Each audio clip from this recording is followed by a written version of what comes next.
Now at 4, your community focus, we're joined today by interim West Warwick Town Manager Colonel Mark Knott, who is talking with us today about the Station Nightclub Fire anniversary, COVID vaccines in his towns, and other things happening in West Warwick. Colonel, thank you for joining us.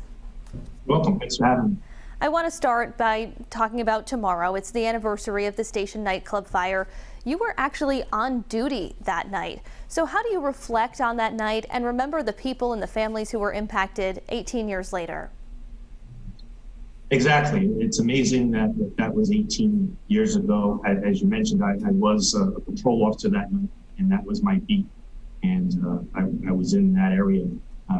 In addition to that, I live in that neighborhood, so I drive by that site at least 4 times daily, and always reflecting on that day, in particular, the people who lost their lives, those that were injured, and those that are still suffering to this day, which includes some of my first responder colleagues. I credit Gina Russo and her team at the Station Fire Memorial Foundation for creating and maintaining that beautiful and respectful site and organizing appropriate tributes throughout the years. Yeah, it is a beautiful memorial. I was lucky enough to be there on the day that it was opened. I understand there might not be any formal gatherings or events tomorrow, particularly in light of the pandemic. I have not spoken to Ms. Russo or seen anything on any of the social media sites, but traditionally there's always been somebody there stopping by and walking the grounds. So, no matter what, like I said, it's an amazing tribute that they made and lasting memories.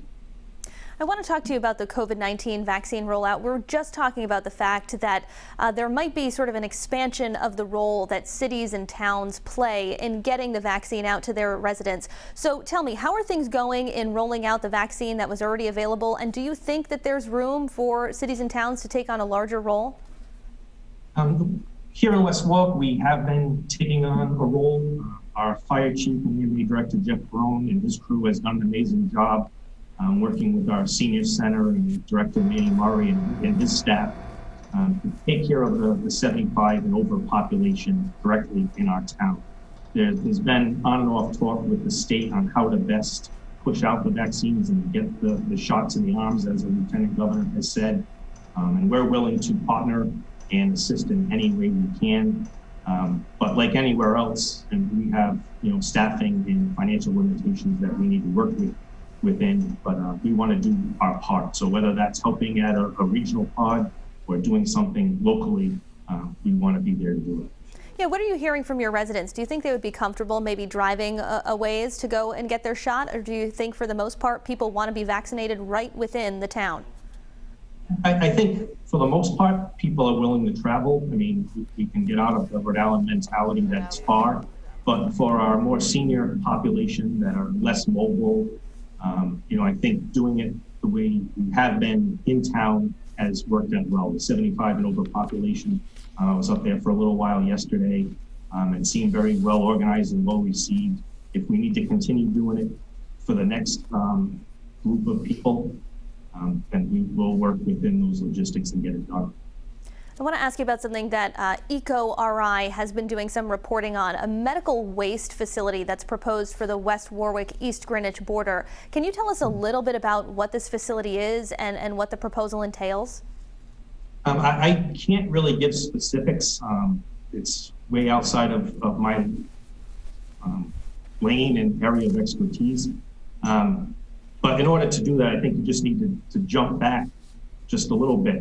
And I'm only speaking for myself and not the town council, but to see the big picture of that.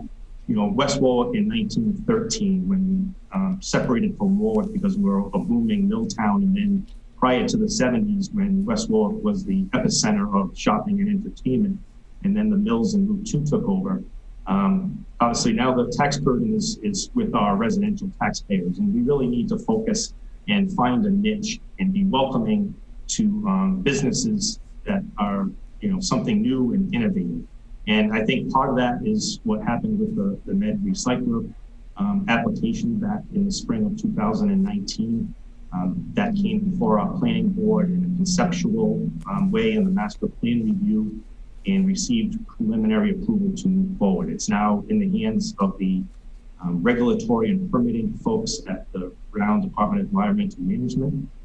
If and when that law passes or gets approved and any legal challenges get worked out, that process will be returned to the West Warwick Planning Board's hands to continue the review. In the meantime, myself included, we're all doing our research and trying to learn as much as we can about what MedRecycler is proposing and any of the effects. And obviously, we understand that there are a lot of concerns, and we want to be as educated and be able to help facilitate making the right decision at the right time. All right, we will certainly stay tuned on that. Colonel Mark Knott, the interim town manager from West Warwick, thank you so much for your time today. Thanks for having me.